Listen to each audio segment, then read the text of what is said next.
Welcome to Captivation City. My name is Chrissy, and if your goal is to elevate, captivate, and differentiate, then you've definitely come to the right place. When working with data, if high quality, well functioning, and visual appeal are your top must haves, then those are mine too. So let's get it. I'm going to show you how to create 3 separate dashboards. So this will be a 3-part video. In today's video, I'm going to show you how to create this stunning professional grade dashboard using Power BI from beginning to end with only using Microsoft native elements. I'm also going to show you how to create a sample data set that will be used for this project. This technique can also be used for future projects as well. So there's definitely a lot to cover. So let's go ahead and get started. So first I'm going to rename my worksheet to Captivation City. And here are the headers that I'm going to use for this project. So for most of the columns, I'll be using the function ran between, and I'll be entering a minimum amount for a value that I want returned and also a max value as well. So after entering the data in cell A2, I'm going to use Control and C to copy. I know that I want roughly 3,000 rows of data, so I'm going here to jump down to cell A3000. Now I'm going to press Control, Shift, and the up arrow to jump up to the top, and I'm going to use Control and V to paste the formula. So here I'm using a nested formula, and I'm using choose and ran between. I have 5 different cities that I want to populate randomly, so I'm going to use 1 and 5. So here I'm using another nested formula. I'm using date, and I'm also using ran between to populate my 2024 fictitious data. I'm also using ran between here just to create some random square footage. I'm using choose and ran between here just to specify the different types of homes that I want to be returned. Ran between again for the cost. Here I'm using choose and ran between to generate either a random yes or no. And one more ran between for the price reduction. So I'm going to cell B2, pressing Control, Shift, and the right arrow to jump to the end of my data set. And I'm going to double click so that my data is automatically filled all the way down to row 3000. Just a little bit of formatting, adding some borders. And I'm pressing Control and C to copy again, and I'm going to use Paste Special. So the shortcut for Paste Special is Control, Alt, and V. I'm going to press V to jump down to values, press Enter.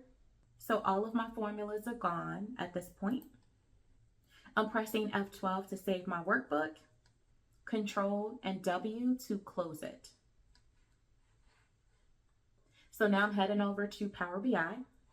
I'm going to import my file that I just created.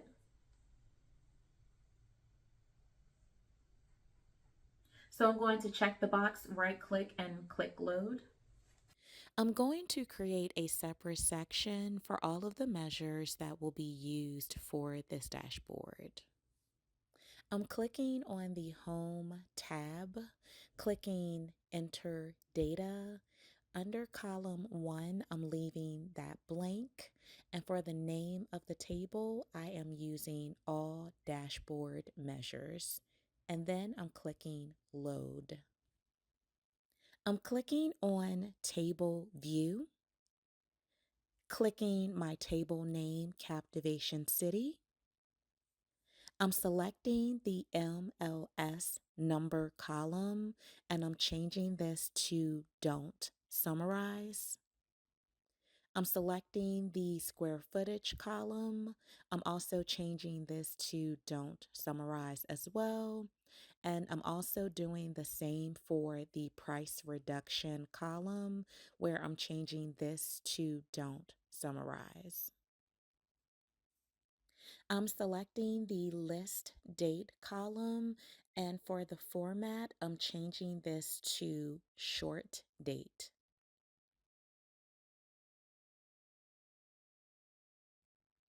For the square footage column, I'm adding a comma. I'm also adding a comma to the cost and the price reduction columns as well.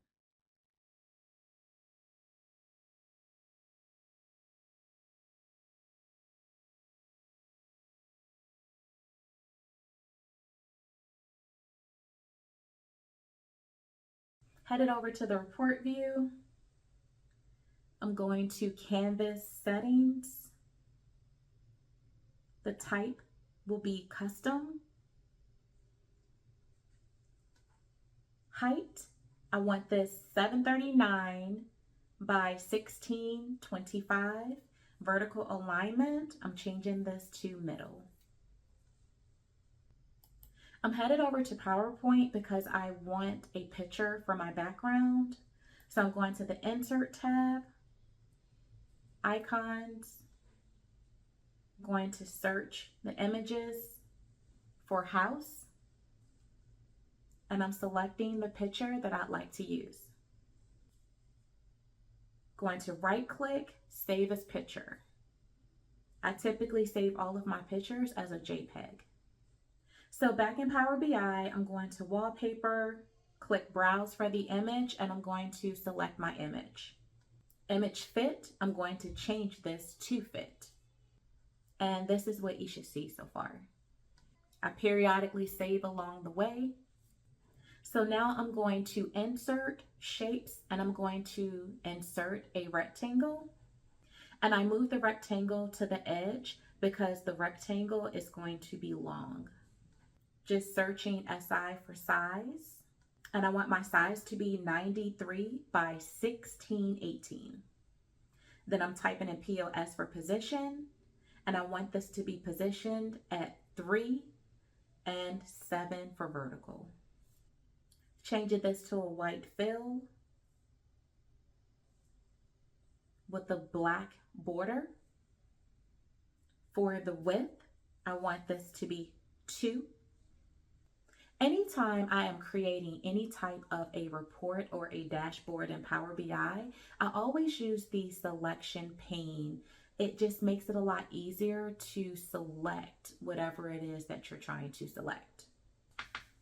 So I also rename elements as I go. It makes it a lot easier for me just in case I need to go back a couple of months down the road to make any changes. I'm calling this title shape. So I'm going back to PowerPoint, just searching for home because I want an icon that resembles a home. So I'm going to insert this image and I'm going to resize this. The size is going to be 78 by 86. My position is going to be 10 by 17. Home graphic for the name. I'm inserting a text box, turning my title on. So the name that I'm adding is CaptivationCity Realty. Using Sagui with the font of 22. Bold, color is black. The size is 69 by 351. My position is 87 and 38. Turning off the background. I'm going to copy and paste my shape using Control C and Control V to paste. Again, moving this one all the way to the edge. My size is 60 by 1618. The position is 3 and 103. Making sure that the background is off. So for the fill color, I want this to remain white, and I'm changing the transparency to 13%. And I'm calling this one subtitle shape. Copying and pasting the top shape. Size 274 by 783. Position 3 and 167. With a transparency for the fill of 32%. Renaming this one column chart background. Copying the shape that we just created. The size for this one is 289 by 783. Position 3 by 445. The name bar chart background. So I'm copying and pasting either shape, and the size will be 567 by 829. Moving the shape up just a little. The position is going to be 791 by 167. And here's what you should have so far. So I'm going to the table view, and under table tools, I'm going to insert a new column. And here is the DAX that I'm using for this calculated column. So when I use the ran between function in Excel to create the actual price reduction column, it brought back values for every single sale, regardless of if the price drop value had a yes or a no. But yes, if there was a price reduction, then the price decreased. So we should have an amount there. But to make it more realistic, if the price drop was no, then we don't want a value there because the cost did not change.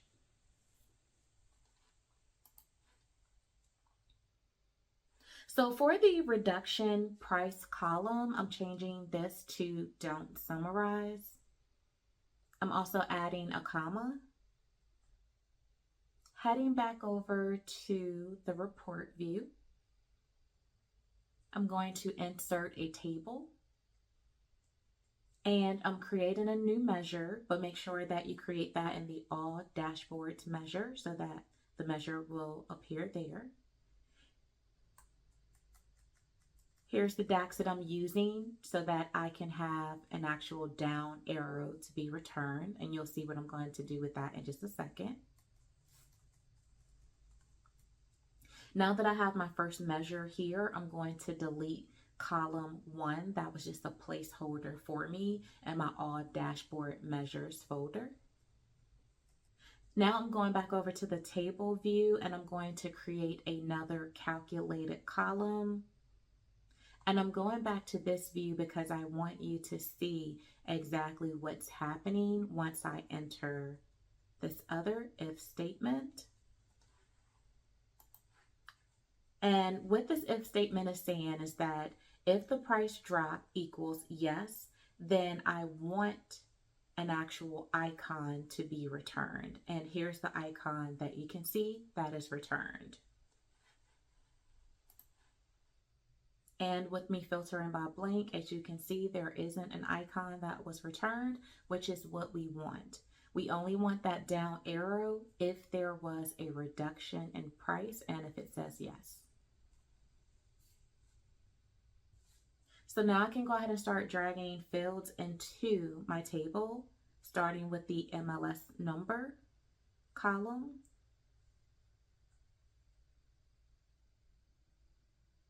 Size is 546 by 807.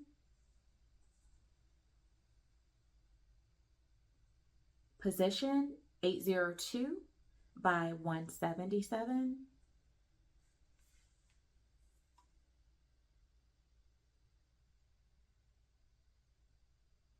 Next, adding the list date and clicking on the little down arrow so that I can click list date. I don't want the quarter, the year, and all of the other good stuff. Next, I'm adding the city, type, square footage, abbreviating this to show square foot, adding the price drop column to indicate yes or no. I'm adding the reduction price table icon column, and I'm deleting the name and I'm just replacing that with a space. I do not want a header on the table for that column. Reduction price, adding cost,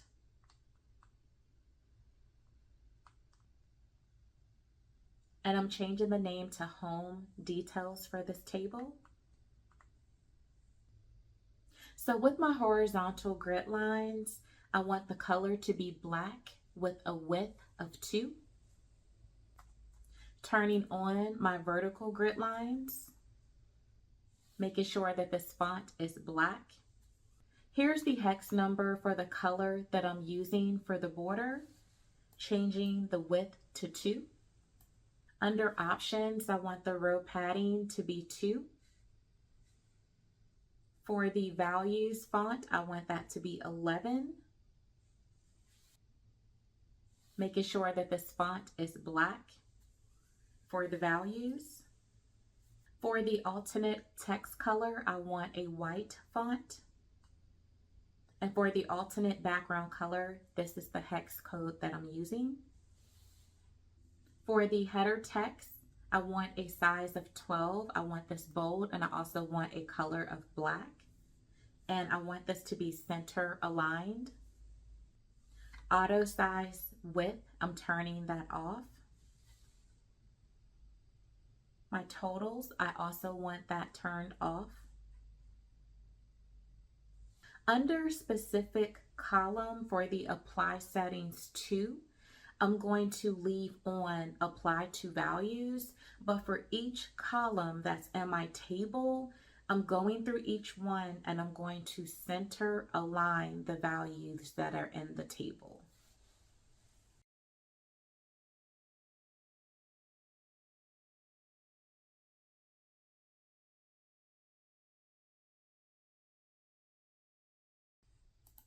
So with my background, I do want that to remain white. For the visual border, this is the hex number that I'm using.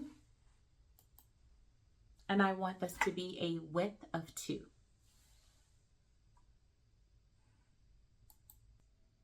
I'm going to take out number and replace that with the number sign. So I'm resizing the columns for the table because I not only want to make sure that it looks nice, but I also want to make sure that it's easy to read as well. So here I'm inserting a stacked bar chart.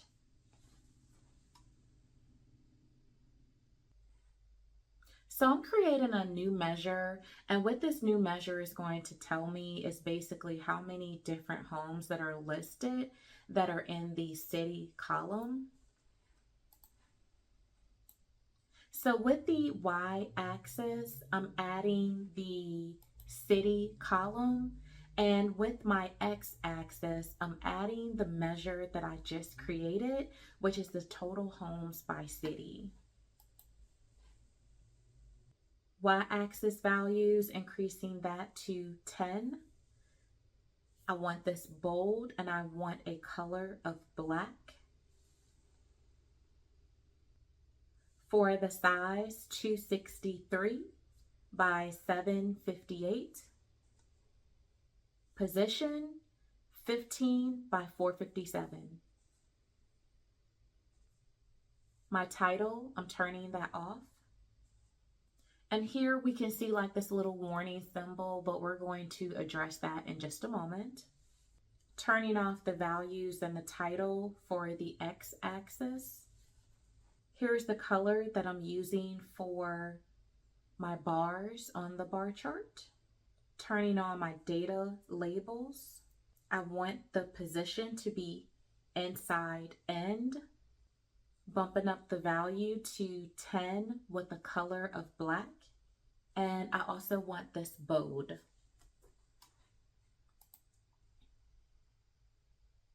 Under advanced options, I'm turning off responsive.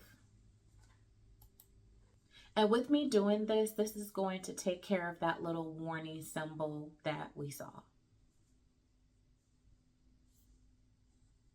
So as you can see here on my bar chart, the title shows total homes by city by city. So I'm just going to correct that. It automatically defaulted that way. Using Segui for my font. And I'm using that font for the entire dashboard with the size of 13, bold black font, center aligned. I want the divider on. Here's the color that I'm using for the line that I want. And instead of a solid line, I'm going to use dashed with the width of 2. And ignore padding, I'm turning that off. I'm turning off the background color, turning on the border. Here's the number that I'm using as well. And I want a width of 2. So you should have something that looks like this. So now I'm adding a stacked column chart. On the x-axis, I'm adding type. And the y-axis, that same measure, total homes by city. The size is 254 by 760. Position is 14 and 177. With my bar chart selected, I'm going to click Format Painter, and I'm going to click on the column chart so that it will pick up the same formatting. So as you can see, my title defaulted to total homes by city by type. So now I'm going to correct this. I want my title to show as total homes by type. I don't have to rename these in the selection pane because when I turned on the title and use that title, it automatically defaulted as that name in the selection pane window. So now I'm going to create a new slicer, and I'm using the city in the field. The size is going to be 86 and 378. Position is 614 and 13. And as of right now, it looks a little weird, but it's going to look better in just a moment. I'm turning off single select under slicer settings. Arrangement, I'm keeping as grid, but for the style, I want it to show as table. I want a max of 2 rows and 3 columns, leaving the background off. Now for the borders and grid lines, I'm turning on customize lines. For the line style, I want that font to be black, and I'm leaving that defaulted as solid. And for the next line style, I want that to be dashed, and I'm going to change that font to black. So as you can see, my border is a solid black line, and everything inside is a dashed line. With the values, I'm changing the font to Segui UI. I do want this to be bold with the color of black, and I also want to make sure that it's center aligned. So under the button section, for the default, I'm going to change padding to custom, and I want this to show 5 all the way around. With the fill, I'm going to leave it as white. Now for the hover state, for the padding at the bottom, I want this to show 10.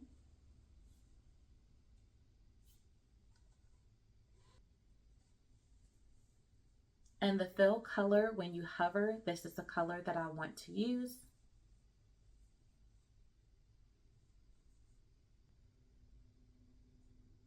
Now for the selected state, for the padding, I'm going to leave that as 5. And I like a different color for the fill color when a button is selected. So as you can see, when you hover, this is the color that we have. I'm turning off the title.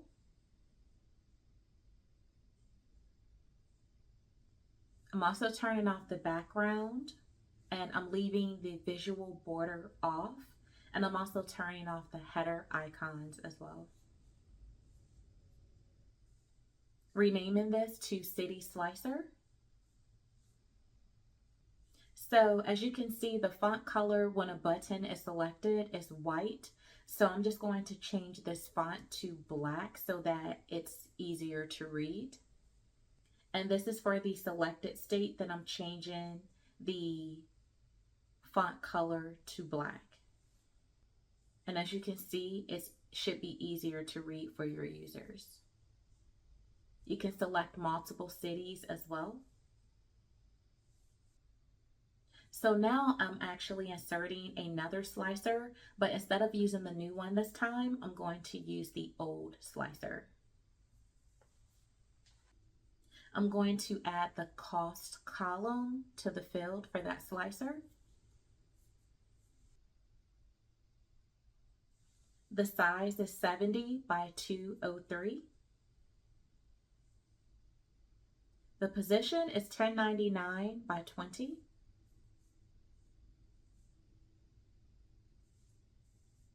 I'm leaving this set up as between under slicer settings, turning off the slicer header.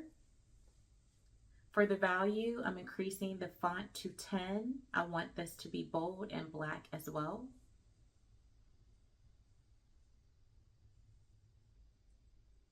I'm making sure that the color for the slider is black. Here's the background color that I'm using as well for the values for the slicer. I'm turning off responsive for the slicer to give it a different look for that slider.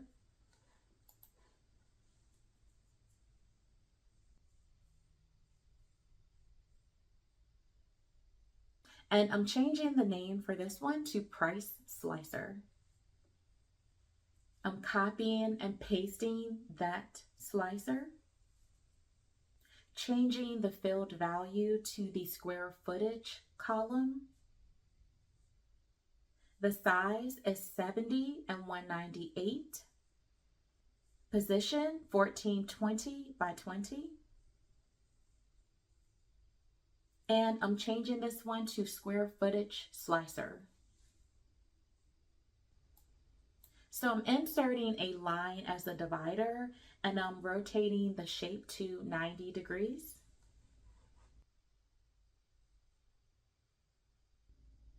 Here's the color that I'm using for the divider.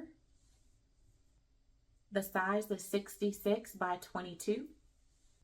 The position is 511 by 24. Everything else here should be off. So I'm going to copy and paste this line. Same size, changing the position to 900 by 24. Going to copy and paste the line again. This position is 1296 by 24, same size. I'm renaming these to slicer dividers. So you should have something that looks like this. Inserting a text box.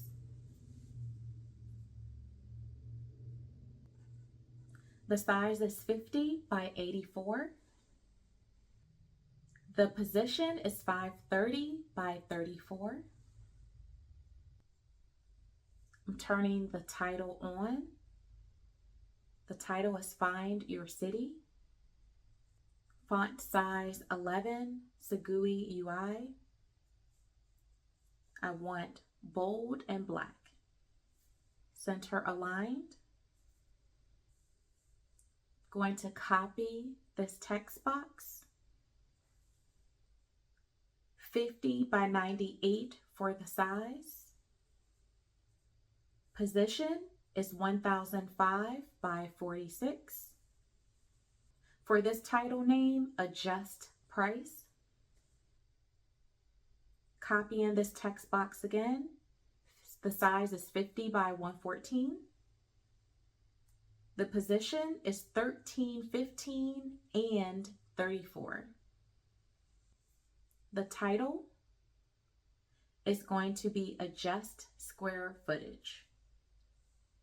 So if you look in the selection pane window, as you can see, there are a lot of different elements that we've created. So that's why it's so important for me to actually name these as I'm creating them. I'm inserting another text box. And with this one, I'm dragging it to the edge because it's going to be pretty long. Size is 54 by 1593. Position 14 and 119. So I'm creating a new measure, and for this measure I want a distinct count of the different types of homes that are in the type column. So I'm creating a new measure. So with this home summary details measure, what this is going to do is that if the actual home type is equal to 6, which means that if all of the home types that are on the graphs are selected, then the user will see one message, which we'll see in the moment. And if there is something other than 6 selected, then the actual user will see another message, which we'll also see in a moment. So here we're going to turn on the title, and we're going to use a little bit of conditional formatting.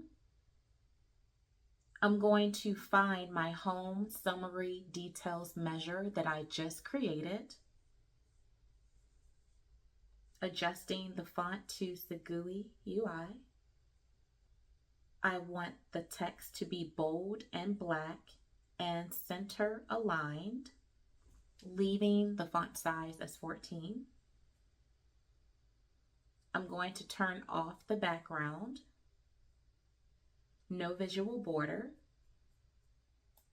So when all 6 home types are selected or in its default state, it's going to show this message that you see here, which is there are currently 2,999 homes that are available for sale.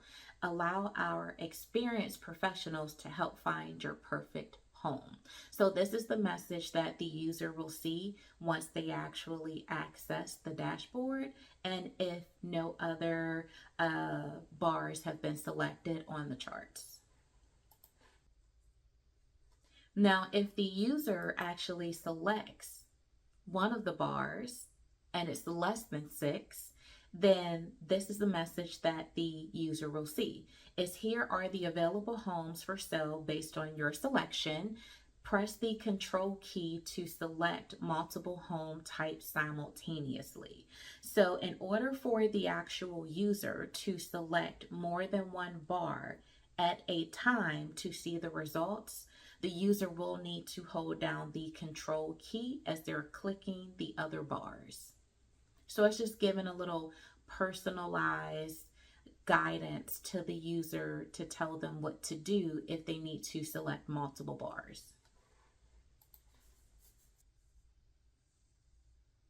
And here's a demonstration where I'm not using control. And if I try to click another bar, then it deselects the other bar and selects the bar that I'm trying to click.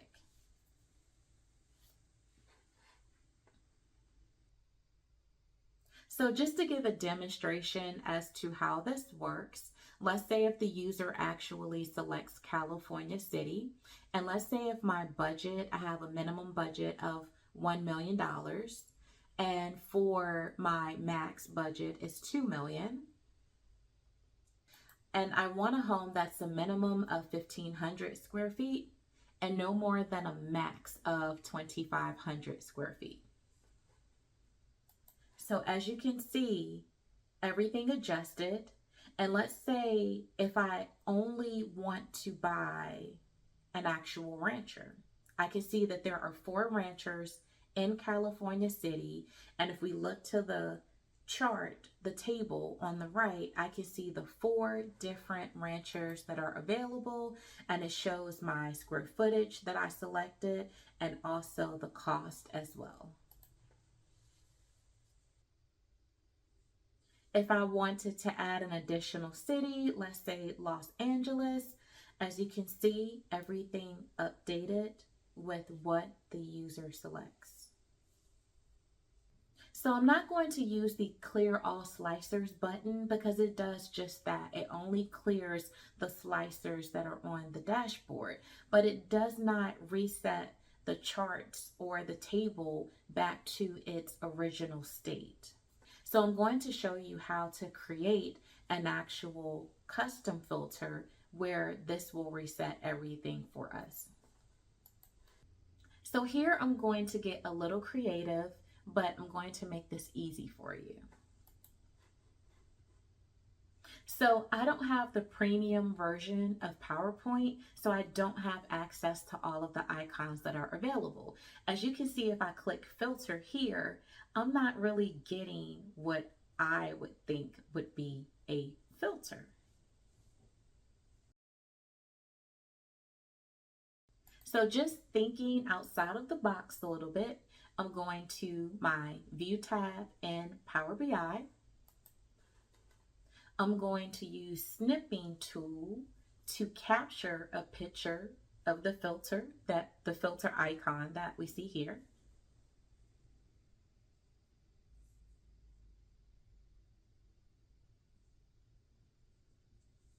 So I'm going to copy this image and paste it into PowerPoint.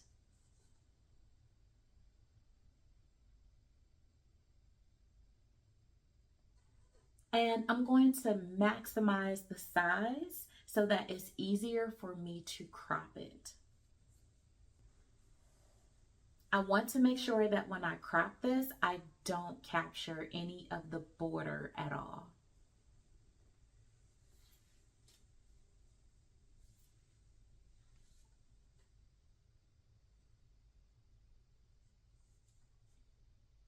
I solely want just the filter and the filter only.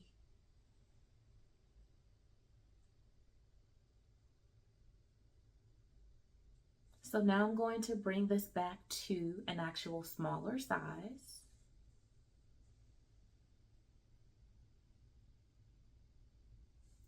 I'm going to make it a little larger.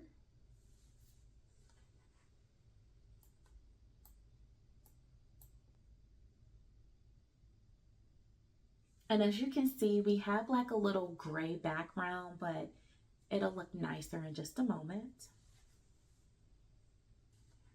So just right now as a test, just to see where I want to position this on my dashboard, I'm going to save this filter as a picture, but this is not the final look that I'm going for. And you'll see what I'm doing here in just a moment. Is going to all come together.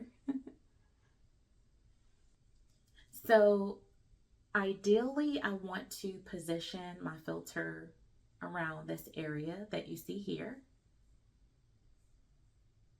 Going to capture a new screenshot.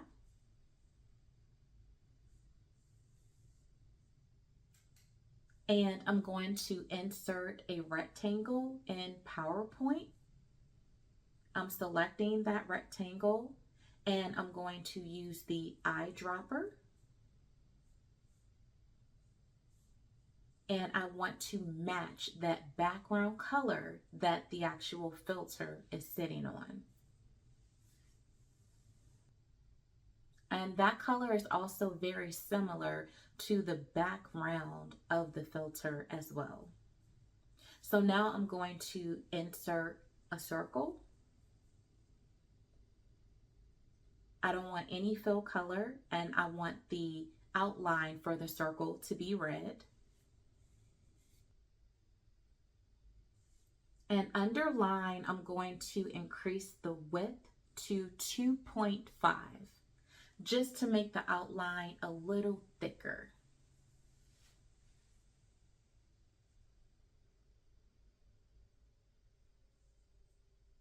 So I'm dragging the circle now over my filter and just resizing it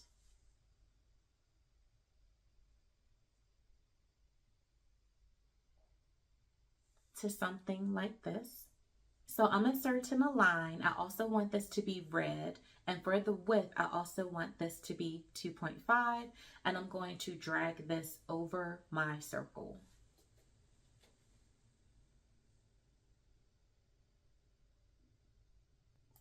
So I use the selection pane in PowerPoint also. When you have shapes on top of each other, it makes it easier to just use the selection pane to select whatever it is that you're trying to select. So I'm just readjusting my filter. I want to reposition that just a little bit. I'm going to drag the rectangle down so that when I sit the rectangle on top of the circle with the filter, it doesn't cover the filter and the circle. Just resizing the actual shape of the actual rectangle to more so of a square.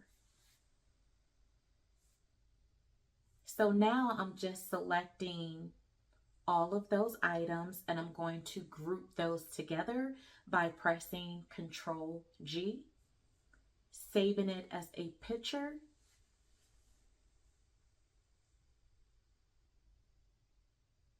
I'm going to remove the original filter, the image that I had first.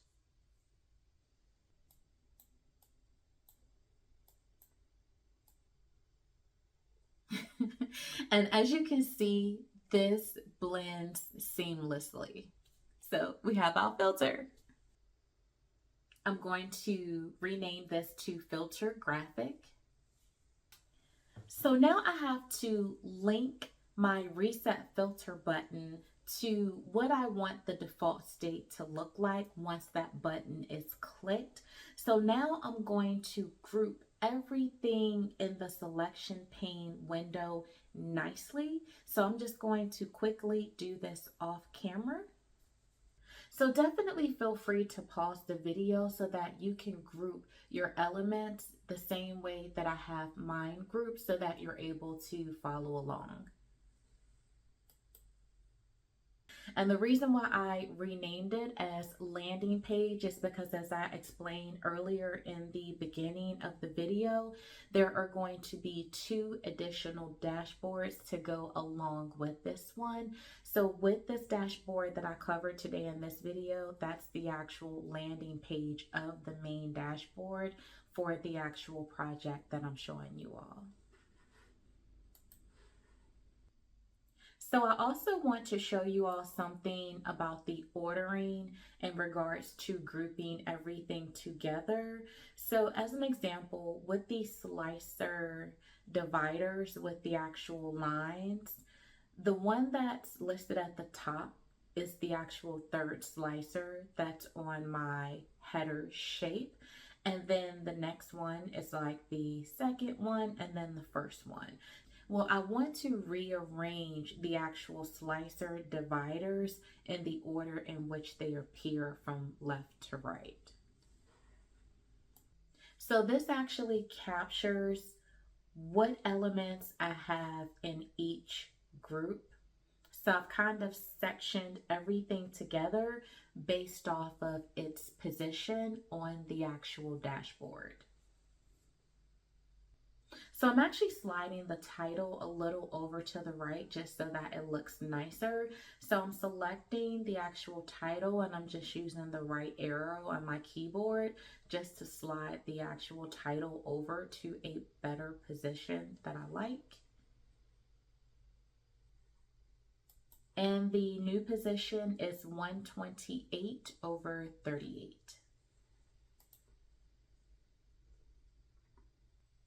So now we're at the very end and it's time to actually link our reset filters button.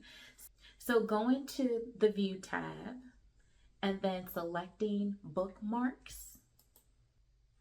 So there are 4 groups that I need to select. I'm going to select my landing page slicers group, also the column chart group, the bar chart group, and also the home details table. A combination of all of these together, they contain the table, my bar chart, my column chart, and all of the slicers. These are the ones that I need to be impacted by this filter reset button that I'm about to link. So now that I have all 4 of these selected, I'm going to go over to the bookmarks pane and I'm going to click add. I'm going to rename the bookmark to landing page filter reset. I'm going to leave everything checked except for all visuals. I'm going to click and change that to selected visuals. So now that I've done that, I can officially link my filters reset button. I'm selecting the filter button, the filter reset button, turning the action on. For the type, I'm selecting bookmark, and for the bookmark, I'm selecting landing page filter reset. I'm going to add a little tooltip that says to click here to reset all filters on the page. So now we're going to test this out. And as you can see, all of my visuals are changing. And then when I click Control and click that button, it reset everything, including the graphs. So one final thing that I do need to tweak is in the table that shows sum of cost, I want to get rid of sum of, and I'm just going to leave that column to show cost. So this is the finished product for dashboard number 1. I love the way that it looks. To me, it screams user friendly, and I just love everything about it, just the color combination and everything else. So if you like this video, definitely feel free to smash that like button. Please consider subscribing if you want to see more, and don't forget to turn on your notifications so that when I drop new videos, you won't miss out. Definitely leave comments and feel free to share the video as well. And I appreciate you so much for watching, and I can't wait to see you in the next one. Bye.